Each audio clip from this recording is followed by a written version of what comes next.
Hello and welcome to Ovarian Cancer Canada Speaker Series. My name is Tracy Colwich and I am the Regional Director for Western Canada based here in Vancouver. I'm very excited to be able to be your host this evening for the March session on emotional healing, which is being presented this evening by Jennifer Turner. Jennifer works in the Ottawa Integrative Cancer Centre and is in private practice. She facilitates virtual support groups and provides individual psychotherapy and coaching. As a cancer patient herself, Jennifer understands the full experience of living with a diagnosis. Jennifer, we are incredibly grateful to have you join us, and I know you have a tremendous amount to share with us, so over to you. Thank you very much, Tracy. So I think I want to say thank you for this opportunity to speak to so many of you. This is very close to my heart. And I'm very blessed to have been working with cancer patients for over 30 years and very happy to be able to help facilitate in any way reaching out to the community that you have. So I'm going to just click on share screen now so that I can, okay. Bear with me, I'm not a technological genius. Yes, we're good? Okay. So my presentation this evening is about emotional healing. One of the most important aspects, I will just preface to say that my association with cancer and working with cancer patients started when I was very young. I had two parents who both had cancer. I'm a cancer patient. It's my professional work, but it's also very close to my heart. And I certainly understand that feeling of looking for everything that we can possibly do to facilitate healing and to find some peace and to make sense of the world when it has been turned upside down and on its head. So let's get started. So as Tracy kindly said, I work as a psychotherapist at the Ottawa Integrative Centre, which is now CHI. The support groups that I run, I would say are one of the most important things that we can do because we bring people together and people make connections. And so I think that these groups are really the synergism of people coming together and being honest and open and being able to find a place where they can work with people who get it. Because one of the challenges of living with a cancer diagnosis, as you know, is that you spend a lot of time explaining what this is like or reassuring people that you're well or that you're positive or that you're doing okay. And when you have the opportunity to connect with other patients, with other women who are dealing with similar issues, everyone gets it. So you're on the same page at the same time. So let's just look at what happens to us emotionally with a diagnosis of cancer.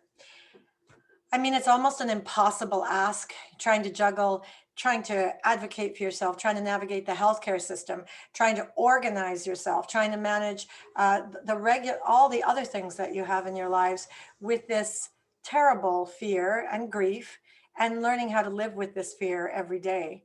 So we're trying to, put one foot in front of the other at the same time as we're managing huge emotions, at the same time as we're trying to navigate a healthcare system that, while we're very blessed to have, it can also be extremely complex. And especially in the beginning, it can feel as if you don't have a voice and you don't know where to get that traction to get help. So organizations such as Ovarian Canada are hugely important because it's a remarkable resource and it brings people together. It's an opportunity to reach out to people who are have already gone ahead. You're not reinventing the wheel. So one of the things that we've talked about, we touched on previously, was this idea of facing two directions at the same time. That perhaps the biggest emotional challenge is that while you're trying to manage fear and fight or flight and all those things that happen when you can feel your heart beating, you wake up in the middle of the night and your mind races. You're managing fear, but at the same time, you're really trying to figure out how to beat this and how to navigate the healthcare system, as well as figure out what actually it is that you need to do to heal and to be as strong and as healthy as possible. And we're all unique. There's no one cookie cutter approach. So we go through the healthcare system, which tends to have, standardized treatments, and not entirely all the time, but standardized approaches. But what you need to do, what we all need to do to find some emotional healing is very, very unique and really important. So I think it's important to make the distinction between healing and curing, the language that we use. When we have challenging diagnoses, the healthcare system and most of our doctors and caregivers will be very, very responsible and intent on making sure that we understand the full meaning of our diagnoses and prognoses and everything that goes with it. I found I started working 30 something years ago in Australia, and we could use a lot of language around healing because it was implied that healing meant on whatever level it is that we're trying to do that, emotionally, spiritually, psychologically, and yes, physically. But we're very nervous around words like healing here, and I think we're very concerned about engendering this idea of false hope. And we're going to talk quite a bit this evening about what is hope and what's hopelessness and what's the distinction between being hopeful and being sort of uh, toxically positive all the time.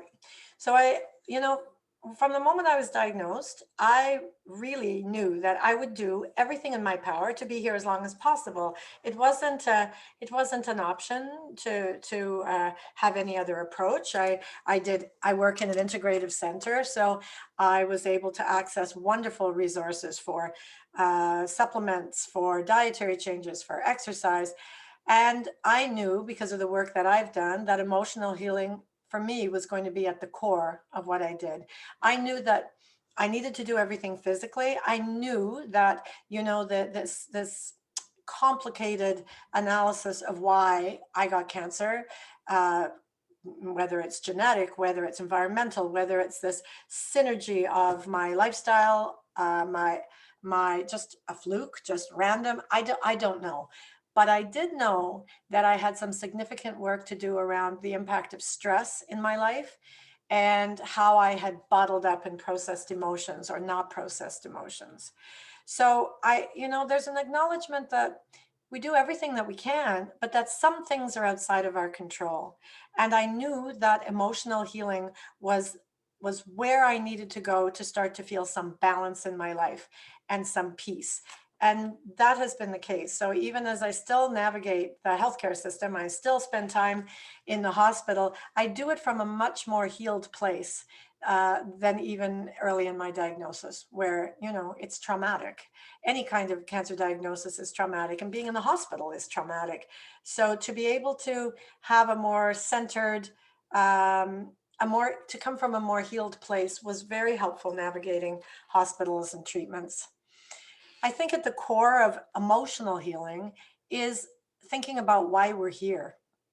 I do quite a few webinars and talks, and recently had an interesting conversation with a woman around suicide, and she had dealt with suicide ideation a lot of her life, and the question of why are we here came up. She said, "I feel like I need to have a purpose to be here," and I thought that is so foreign to my understanding of why we're here. I think we're here to experience life, and I think we're here to learn. So without being able to say exactly how long I'm going to be here for, I hope to be here till I'm a very old woman, and I hope that I have the opportunity to really work through some of the stories that I've carried from my childhood into my adulthood and into my experience with cancer, to get some insight about what stories might be helping me and what stories might not be helping me. Things that cause memories and experiences that cause guilt or rage or shame, grief, these things to rise up in me. That's where emotional healing steps in. That's where we start to find some peace and some acceptance and some healing. So, one of the things that we look at, because we're always trying to balance, trying to be strong and trying to be open and trying to be present with what's happening, but also how to manage and to function in our everyday lives. And sometimes these things can be a real, it's a balancing act for sure. This idea around being authentic is very core to a lot of things that you will read about emotional or spiritual healing. And in a quest to find out what that actually meant and how we can use that therapeutically, I went and did some training with this really interesting man, Alistair Cunningham, who was a professor at U of T. And he's the creator and facilitator for many years of a program at the Princess Margaret Hospital called the Healing Journey Program. His research, and he's written a number of books, and he's put his program very generously online. People can Google Healing Journey, and most of his outlines will pop up. I believe they're still there. The one thing that he was looking at, why is it that some people, regardless of how complicated the diagnosis is or how dire the prognosis is, some people seem to do very well in terms of their stability, their equilibrium, also in terms of their health, their physical resilience, and sometimes their outcomes as well. So in his research, what he determined was that the quality of the ability rather to be authentic in your life and to create an authentic life was very highly correlated. And this idea of authenticity, I think we really struggle with because most of us are connected to other people in the world where we're caring for children or colleagues, or we're in a workplace or partners or parents. And we equate living authentically with being selfish sometimes, where we're putting our needs ahead of other people.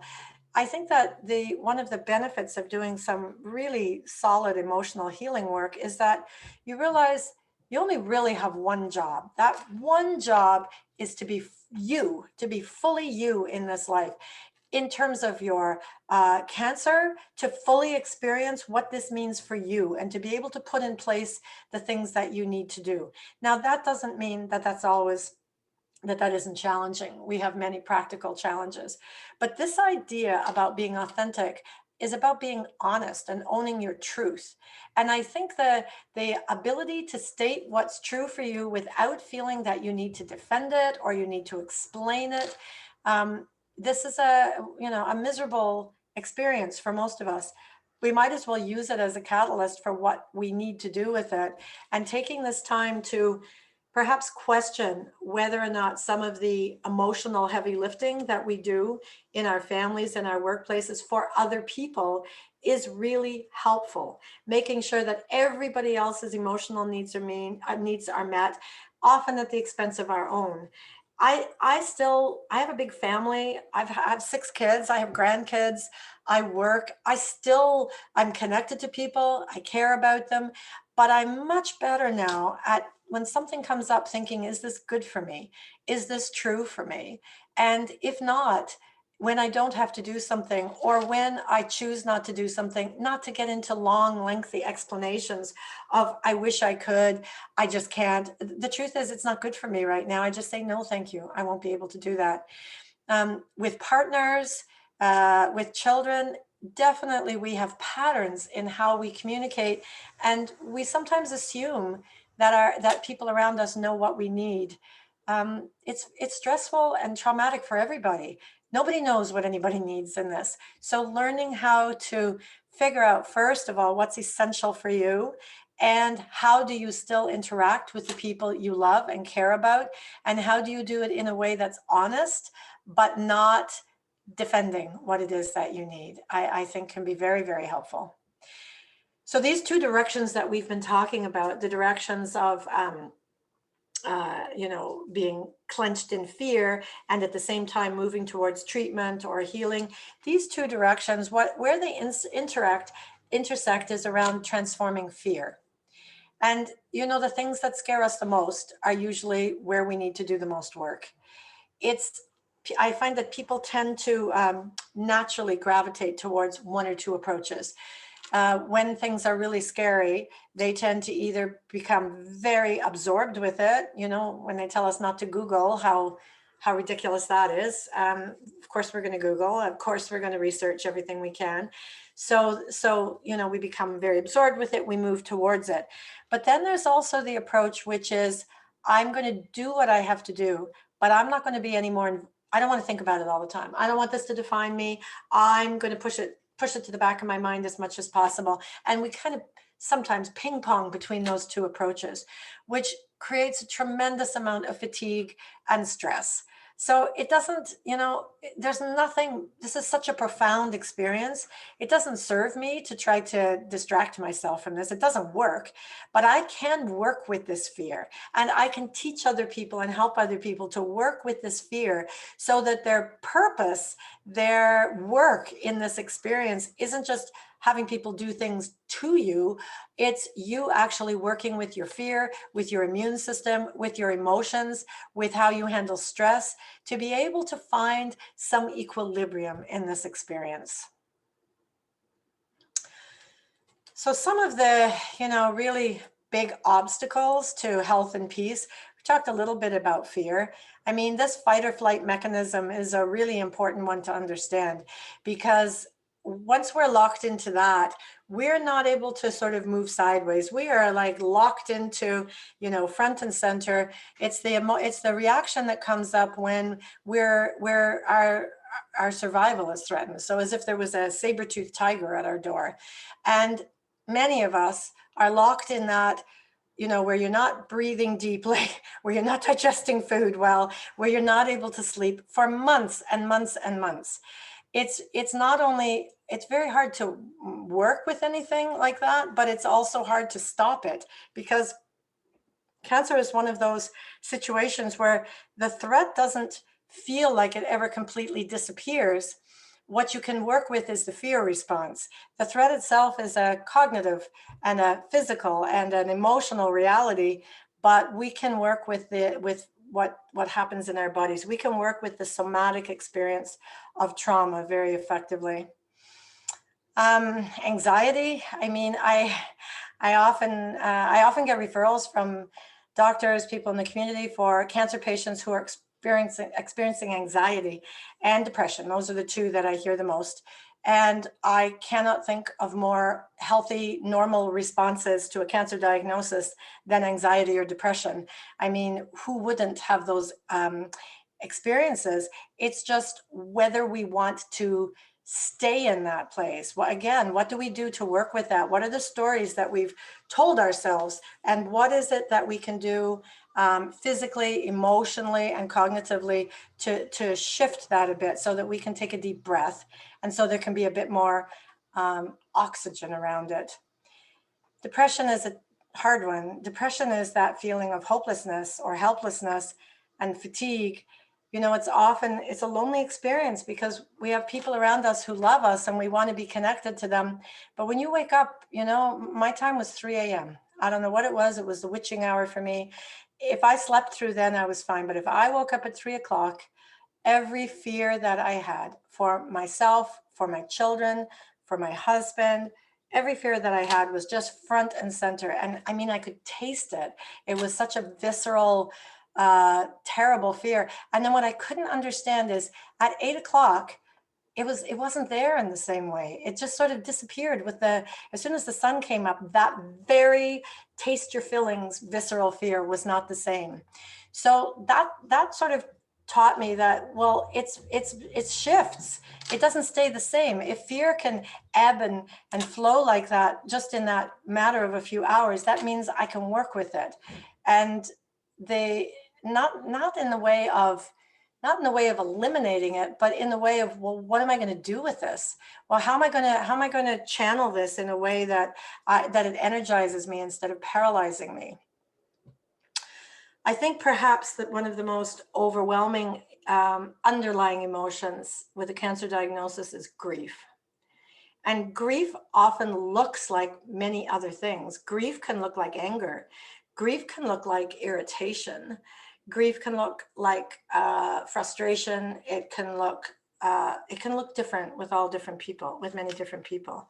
But the illusion that, when you're in the middle of your life, it's just assumed that you're going to be healthy and you're going to live this long life. And we always think when we hear these cancer statistics, most people think, well, not me. That's really awful that's happening to all these people. But when it's you or somebody that you dearly love, it's very, it's shocking, it's traumatic, it's confronting, and it's sad, because the illusion that your health and your longevity might be taken from you is this feeling that you've lost control. Grief that you'll never be as carefree, this feeling that why is it that some people are, eating Burger King and drinking copious amounts of alcohol, or working long hours, or whatever else it is that we beat ourselves up over, and maybe helped, maybe contributed, maybe didn't, who knows. The treatment itself, our prognosis, the fear of suffering, the impact it has on our families, all of these things trigger deep grief. It puts you into a world where none of us have any training how to be in that personal experience of grief. And then we're assuming that we're going to know how to help our partners. And it's like the blind leading the blind. It's very difficult. I often, when I'm working with couples, I often have the feeling of two people sitting on a bench, facing out, waiting for a bus to come. Like, you're so scared and you're so sad, and you turn to each other at times. And then sometimes it's almost too painful to do that. And there are times where you maybe have things that you need to talk about, things that you need to share, but you don't want to upset the other person. You don't know how to deal with their emotions.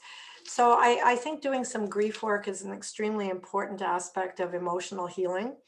I think that, it's okay to grieve. We're supposed to grieve things. It's kind of, that feeling when you have a big cry, how cathartic it is. I think of grief in that way as well. It sort of acknowledges how much we love our lives, and how important it is for us to be here and to do everything that we can. And I have found grief to be almost universal. The sort of sister of grief is this fear of the loss of control. And I always say, we live in a culture that worships control. This idea that if we're just good enough, if we just eat enough broccoli, if we just take all our supplements, if we run marathons, if we, we're just positive all the time, that bad things won't happen to us, is, well, first of all, it's ridiculous. It's just not true. It's not what it means to be a human being. We are of a nature to get sick, and we are mortal. So this idea that getting cancer of any sort is sort of a punishment for not being healthy enough, or not living, not being kind enough, or any of the things that we know they're irrational, but we can't help that feeling that sometimes comes up, that I have lost control over the paradigm that made sense to me. If I do everything right, nothing bad will happen to me. It's not true. It doesn't make sense, but it's an extremely disconcerting feeling that the ideas that we had about control are not going to, they don't stand up. Unfairness. I was talking to a woman this morning who said, she's done everything she's supposed to do. She's feeling as well as she possibly can. But she said, the thing that keeps coming up in me is, I am 40 years old. This is so unfair. I shouldn't have to be dealing with this. Why me? The big why me? And I think that, again, it's that kind of thinking that it's almost, in her mind, and in what she was talking about, a punishment for not, like, what have I done wrong? And I'm so sad when I hear that, because, there are so many people with this heartbreak over a disease that has nothing to do with anything that we could have done any differently. And then you have the grief and the anxiety and the depression that sometimes comes with that. And then you have guilt on top of that. It's a miserable place to be. And once, you're able to talk about those things, I mean, as soon as she said that out loud, she said, well, that makes no sense.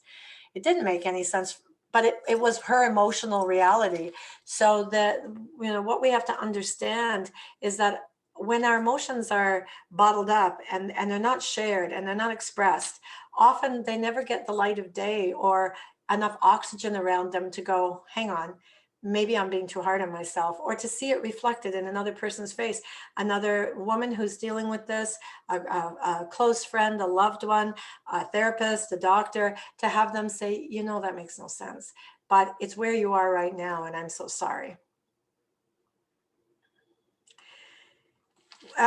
One of the hardest things about being diagnosed with cancer is it's a fearful word. It's a word that makes us think about the fear of death and dying.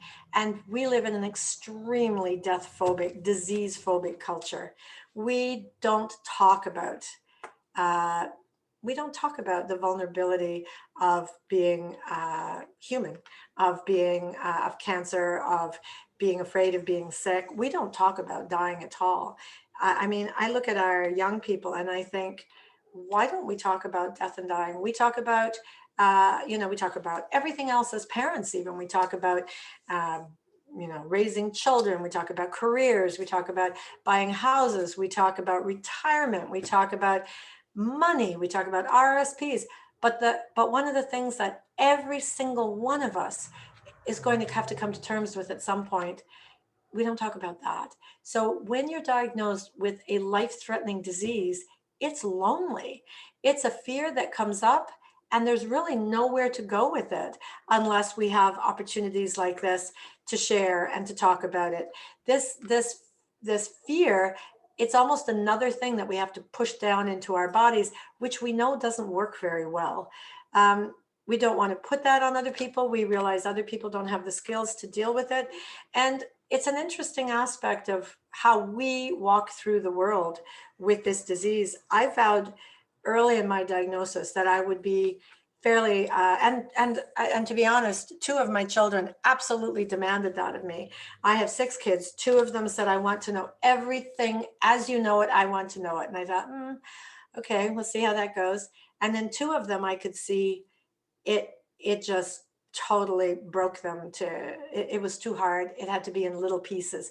So, we're all different and our children are different. So how I approached that was I did exactly what they asked me to do and what they needed me to do. I told them what was they were able to handle at any given time. But I always made a point of saying to all of them, I plan and hope to be here for a very long time. But if that's not my journey, if that's not what happens, it's okay. Now, don't get me wrong. It wasn't okay for me. It would be heartbreaking. And I said it deliberately because the message I'm trying to give is that I'm a human being. And someday this may be the disease that takes me, and it might be a lot sooner than I want it to be. I don't want them having the idea that this is something that is outside the norm of being human. I want them to have that understanding that we're vulnerable, we're human, and that I'm going to do the best I can, but that I cannot control everything. We teach our children, we teach our children about what it means to live.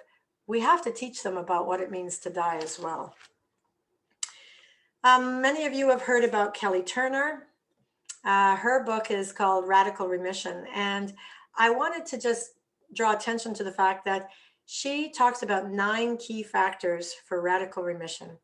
7 of these factors are emotional. 7 of them. Only 2 of them are completely physical. So 7 of them, taking control, following your intuition, releasing suppressed emotions, increasing positive emotions, embracing social support, deepening spiritual connection, and having strong reasons for living. So when we look at the power of our emotions, I think sometimes we think of the mind and body as being connected, and we think, okay, well, I'll work with my mind and it'll help reduce stress. Like we use that sort of language. But one of the things to note is that the mind and the body are not just connected, they're the same. It's the same system. The receptors that we have in our brain, we also have in our spinal cord, we also have throughout our body. So when you have a thought, when you have an emotion, it has a biochemical response in our body.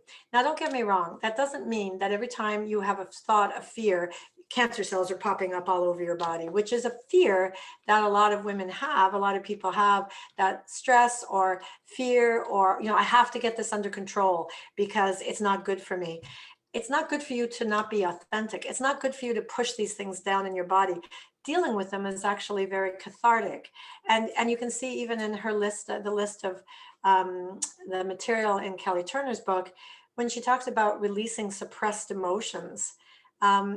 Gabor Mate talks very much, actually, I'm going to read you, you can see it for yourselves here, but Gabor Mate is a really brilliant Canadian doctor, and he wrote a wonderful book called When the Body Says No. The premise of this, of course, being that we might think we've got the lid on everything, we might think we're in control of everything, but our body will reject that, and we will get sick one way or another if we're not caring for ourselves. So this paragraph, I think, is really a really interesting one. He says, in numerous studies of cancer, the most consistently identified risk factor is the inability to express emotion, particularly the feelings associated with anger.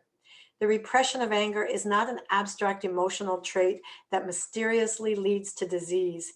It is a major risk factor because it increases physiological stress on the organism.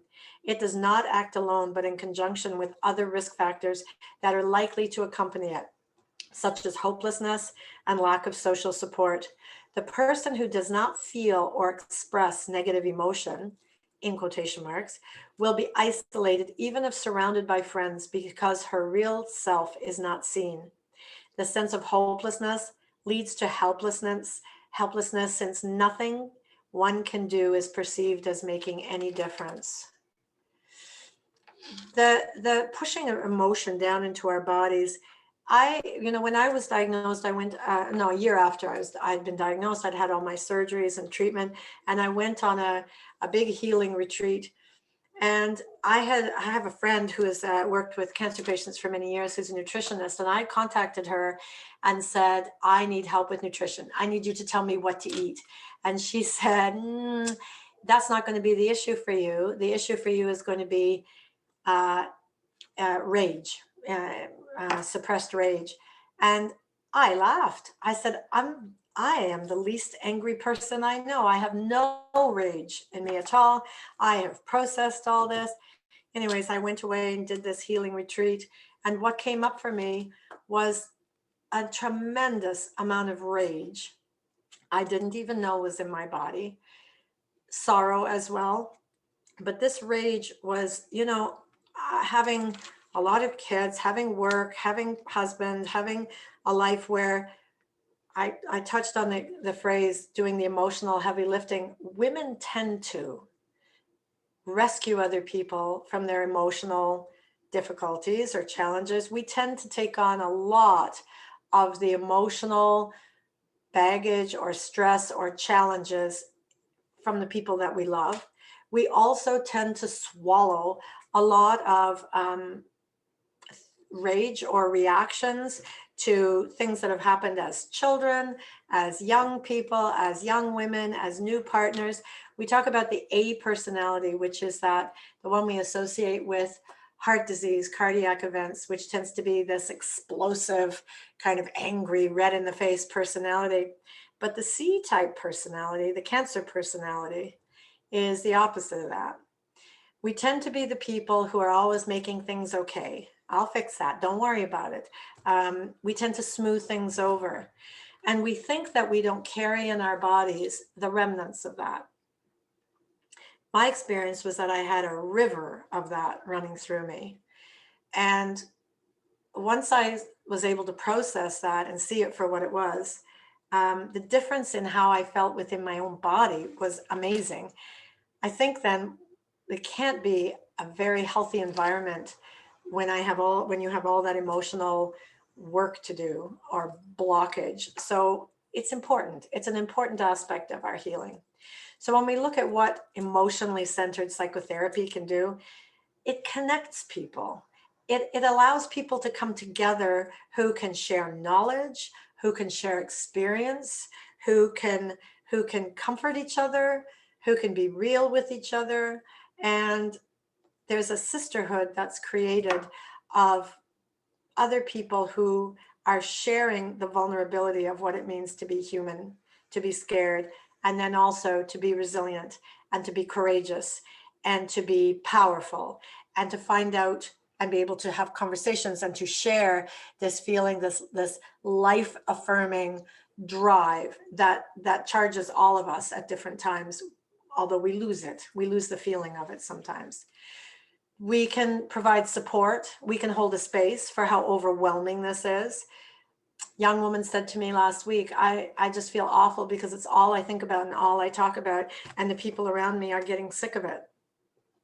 And I said, well, I don't know if that's true or that's your perception, but how can it be anything else than all consuming, especially when you're first diagnosed? How can it be anything else?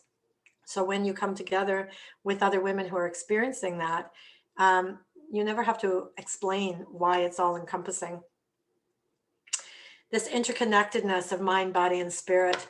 I think that the opportunities, when we're dealt with, when we have situations that we cannot control.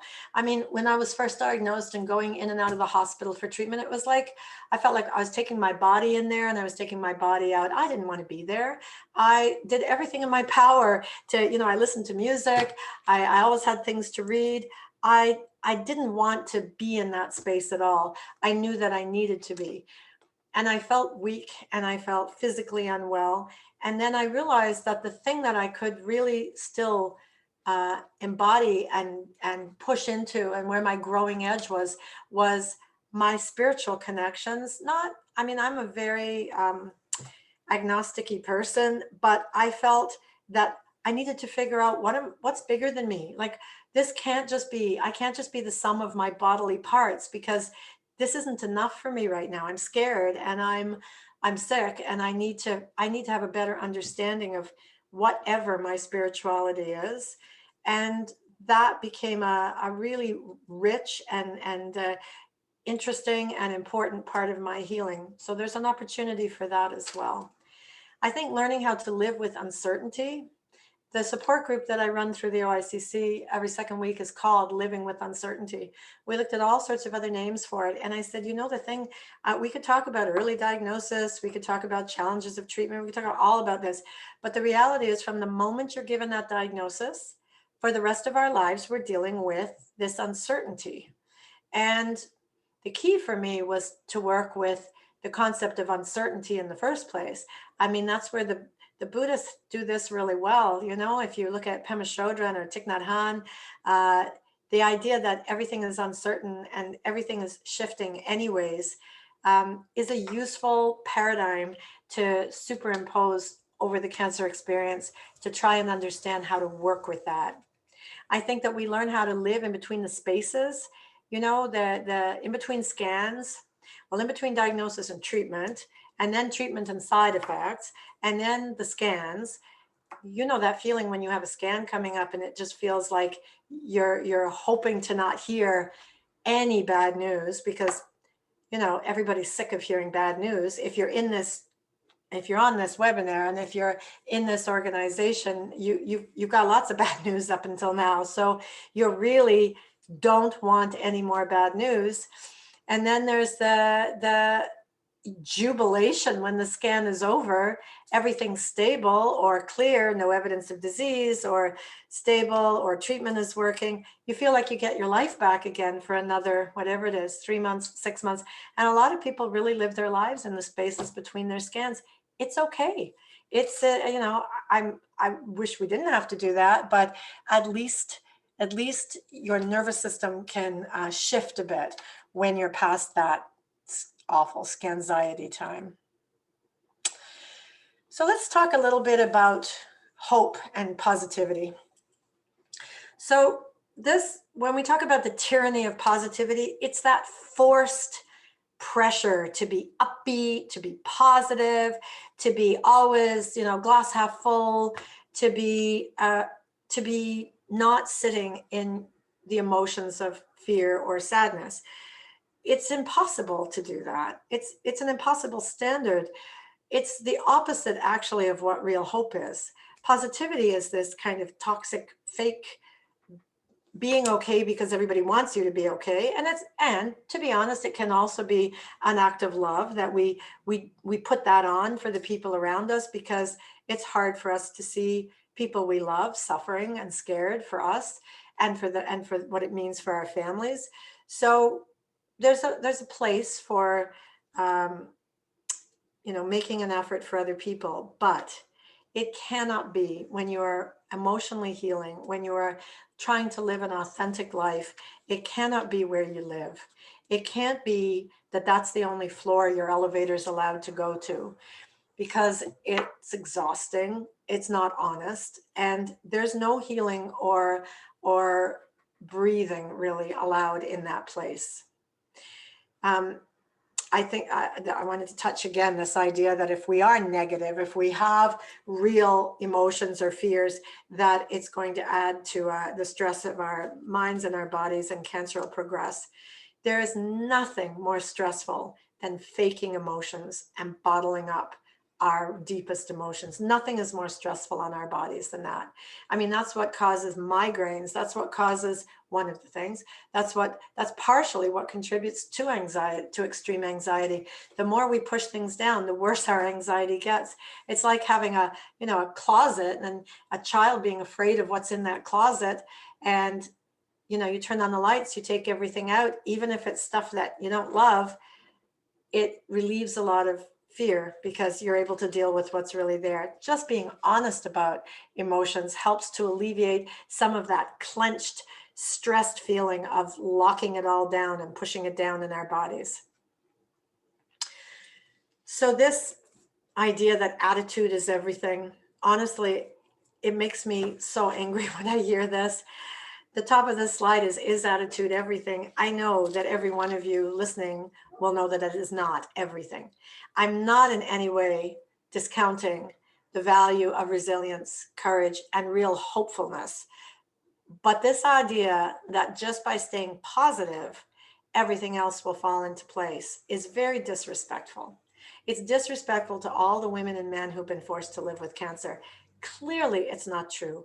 How many really beautiful, positive, dynamic people have had a diagnosis of cancer? If attitude was everything, that would never have happened. So it's a platitude, and it's disrespectful, and it's insulting. It's one of those comments that, the other comment that people have told me, when you're really feeling dreadful and you feel like you've been through the ringer, to run into somebody and have them tell you, oh, you look great, you look good. It should make you feel good, but it just kind of, so what? So what if you're looking well that day? It doesn't mean that courage isn't important. It doesn't mean that acceptance isn't important. It just means that attitude isn't everything. It's one thing that we work with. And this idea that hope is engendered somehow in how we appear, how we look, or what we're saying. Hope, real hope, is that where you tap into what your life force is, what your love of life is, what your faith is in the people around you who want to help you, and in the belief that we don't know everything. No doctor knows everything. Nobody knows for sure whether your prognosis is going to play out in the way that statistically it's likely to. That hope is that little light at the center of you that says, I don't know, maybe this is possible. Maybe I'm going to figure out what I need to do, or maybe it's going to run its course. Maybe the treatment is going to work. Maybe there's something I'm doing, or maybe I'm going to pray. Whatever it is that works for you, it's that, or if I'm not meant to survive this, that I'm going to be able to find some meaning and some peace, and I'm going to use this time wisely. Hope is for many things. It's not just about physical survival. So the other thing about being praised for being strong and positive, I had people say that to me, you're so strong. And I thought, what a load of nonsense. Strong would be if I said, I'm going to sign up for this so that this woman here doesn't have to have this. none of us had any choice. There's no choice. You're diagnosed with something and you put one foot in front of the other and you do everything that you can. Strength is to get up every day and take care of yourself and your children or your partner, or do your work, or sit and look at the birds and still breathe. I mean, sometimes that's all that you have in you. This praise for being strong and positive, though, can be really toxic because it can stop people from admitting or showing their fear. It can stop them from getting the support that they need.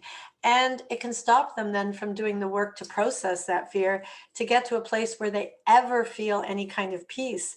So the praise for being strong can sometimes backfire horribly and really interfere with people being able to feel supported and loved.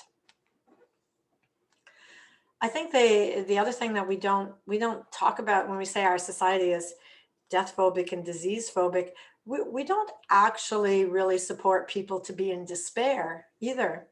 We don't know what to do with that as a society. So as a community of women who are supporting each other, and men who are supporting each other, we can absolutely learn the skills to hold a space for despair. That's where healing happens, where we hold a space for something and we honor it and we soften around it and we allow ourselves to start to breathe, and we stop and we think, well, I'm still here. I'm here today. Today can be a good day. That's where we'd start to work with fear, where we start to have some mastery over it. It's not by avoiding it, it's by leaning into it. It's by holding a space for it. Yeah, so this, how I wanted to comment just a little bit about, in a medical world, I work in a clinic. I do work in the Ottawa Hospital as well.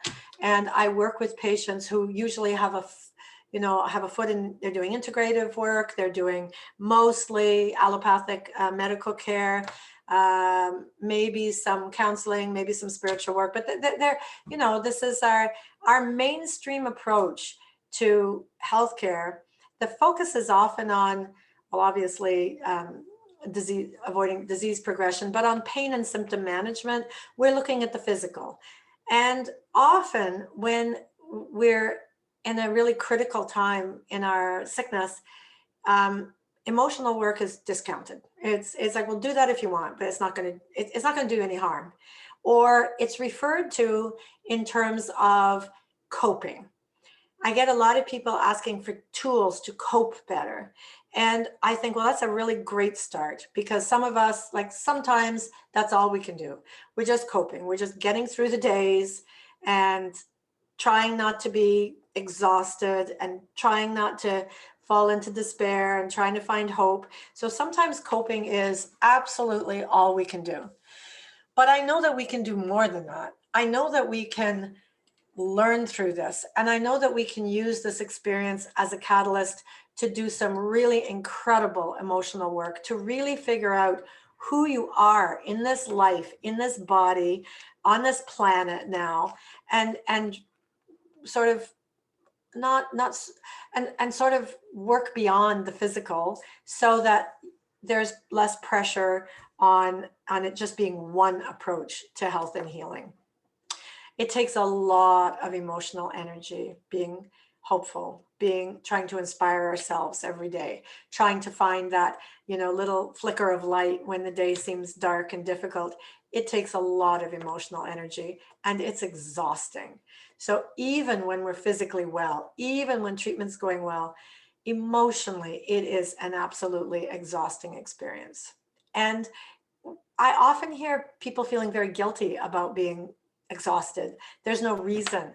I don't know why I'm so tired. I think, well, there's a huge reason. Think about what your body is trying to do. Think about what your mind is trying to cope with and manage. I think the reality of cancer is that it's a roller coaster, and it's a marathon roller coaster ride. So there are times when we feel absolute despair and grief. There's times where we feel angry. There's times where we feel we just want to give up. And then there's times where you feel courageous and full of hope. And then there are times where we almost feel like it's in our rearview mirror.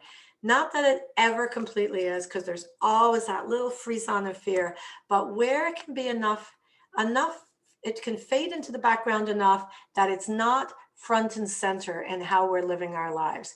And when we're able to do some really good emotional work, when we're physically strong, when we've got good support for our nutrition, for our sleeping, for all these things, we can start to feel that, that I can feel my heart beating. I can feel that I'm able to walk. I'm able to play with my kids. I'm able to do things. I'm still me. And that's when that sort of phoenix rising feeling can happen. I had somebody speak to me about this the other day, that she was going through a time, she was going through a time where she needed to press into the worst. She needed to really do some work around the worst case scenario here. Her treatment wasn't going well, but they did have other stages of treatment. That she did have other things that she was hopeful, and her medical team was hopeful. But she said, I'm aware of the fact that I need to think about this, and I need some support in doing that. And her husband was concerned because he thought she was being too dark. Her thoughts were too dark, and that her talking about these fears was a form of giving up, which wasn't true at all. She just needed to vent. She needed to explore these ideas. And I think this idea, we have almost a superstitious idea that by talking about things, we somehow make it happen. It's not true. We need, it's human nature to look at the best case and the worst case scenarios, to look at everything that we can do and know that we're not fully in control. It's part of accepting that. It's not a failure of not being positive enough to talk about the things that we are afraid are happening to us, and to maybe some resilience around the fact that even if we're doing well, we're going to know people who are not doing well, or we're going to know people who are scared or are having a hard day. So in order for us to be able to support other people, or to be able to be present with that, there has to be an opportunity for us to think about, read about, talk about these fears as well. So what I am positive about, I am positive that I'm mortal, that I will die someday, and that I'm living with a life-threatening illness. Exactly when am I allowed to think about these things, if not now? It doesn't in any way mean that I am less committed to being here for as long as I possibly can, or less hopeful that will in fact be the case. So when we talk about hope, why is it so important? So it's a basic human need. We have a basic human need to move towards hope, to move towards light. Being fully human means that we work to be grounded in the full expression of ourselves, that we grow spiritually and emotionally, and that we strive for balance. So this need to feel hopeful for whatever it is that's attainable to us is the core of what inspires us to keep going and to try different things and to learn and to be present. So often when we talk about spiritual healing or emotional healing, this idea that, well, it won't cure cancer, but it's not going to harm you. I'm not so sure about that. I've been doing this for a long time, and I have known people who have had the most difficult prognoses, who have, under the most difficult of circumstances, have become stable, no evidence of disease, have long outlived what everybody thought they would do. And the one thing I would say they all have in common was this strong life force and this absolute belief that every day mattered and they were going to live every day. So I'm not so sure about all that. The older I get, the less I know, the less sure I am about things. When we look at what hope is for, it's not always about our survival. Sometimes it's for courage. Sometimes it's for our children's futures. Sometimes it's for dignity. And sometimes it's to be able to find some meaning in this experience of, life, sickness, and the fear of not being here for our children or our partners. When we're striving to heal and survive, the way you approach your illness can hugely impact your emotional state. So when we talk about healing emotional wounds or exploring modalities that speak to you, this helps to transition a very challenging time into one of growth and transformation. I've done more emotional healing, more work since my diagnosis than before that. Is it a motivator? 100%. It's a huge motivator. And I think, if not now, then when would we do these things? I want to just touch on trauma. I'm not going to spend too much time talking about trauma, but we are all products of some traumatic experiences. If we've had a childhood, we've had trauma. Not that terrible things happen to us, but the definition of growing through childhood and into adulthood is that we try to please parents, doesn't always go well, and we're trying to find our authentic selves, and that doesn't always go well. So it's not so much what happens to us, but the stories we tell ourselves about what has happened. And emotional healing helps us to connect those dots. Sometimes experiences from our childhood, from our youth, have maybe resulted in us feeling less than, feeling that we're not worthy of being healthy or of being happy. Some people have come out of their childhoods feeling that their needs or their health is secondary. It's not of value. So looking at emotional healing to help us disregard the stories that are maybe not serving us anymore can be extremely helpful. Some of the things that we end up worrying about, we worry about how everyone else is doing. We worry about being a burden. We worry about asking for help. Almost to a person, cancer patients tend to struggle with the idea of needing help and asking for help. I don't know. Maybe it's based in what we talked about earlier, the type of personalities that we tend to do a lot of heavy lifting for other people, and it's not our role. So we push down a lot of our emotions and a lot of our needs. And ultimately, emotional healing supports us to understand our stories and to challenge them. That's how we get through to living a more authentic life and to being able to meet our own emotional needs. We have to do the work sometimes to be able to get to that place.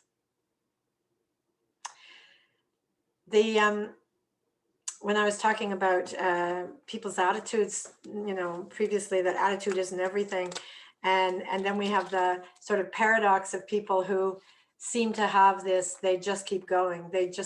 So the interplay of life force and physical resilience is a fascinating one, and one that there has not been a lot of research on.